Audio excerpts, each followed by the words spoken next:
When I got hired at a motel, I received a horrifying set of rules. I thought I hit the jackpot when I saw they were offering $100 an hour. I just never could have guessed the horrifying truth about this place. I initially met with my supervisor, Margot, who gave me a quick rundown.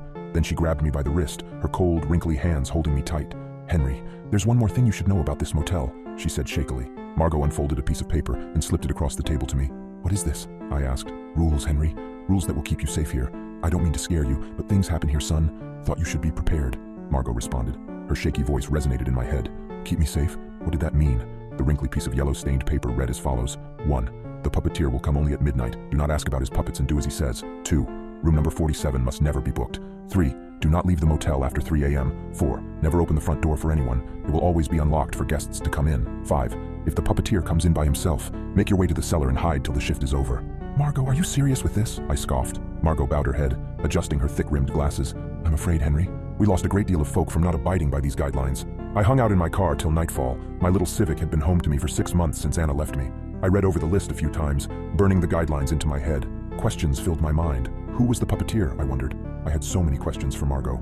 As my mind wandered that evening, the sun began to set. When the clock struck 8 p.m., I headed towards the motel, ready for my shift. Right before leaving, Margot told me, "Call me if you need anything, Henry. If not, I'll see you at 7 a.m. sharp." For hours, no one came in.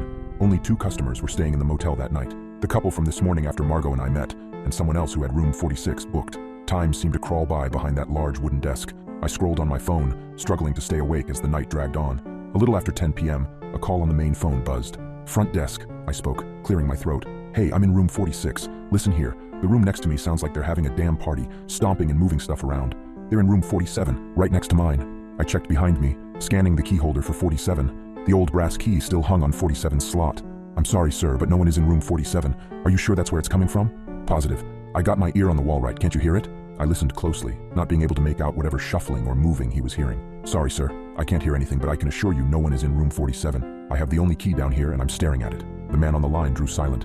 "You for sure? Sure?" he asked. "I am," I shakily replied. "Well, okay then, brother. Good night." And he hung up. I hung up the phone and felt that nervous feeling inside my stomach bubble, like moths fluttering about towards my throat. I looked over the paper Margot gave me. There it stood, Rule 2. Room 47 must never be booked. My mind started racing on what the hell this guy was hearing. Part of me wanted to go check on the room. I fought myself on it and decided to stay, in case any customers came in.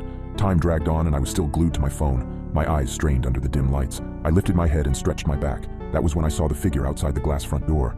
He was tall, with a large dark trench coat on down to his knees, his head tilted to the side. I couldn't make out any features. I nearly jumped out of my skin. He seemed to be holding something. It laid on the floor below him. He tapped on the glass, sending thick thuds booming out. I watched on as he tapped on the glass before slowly pushing it open.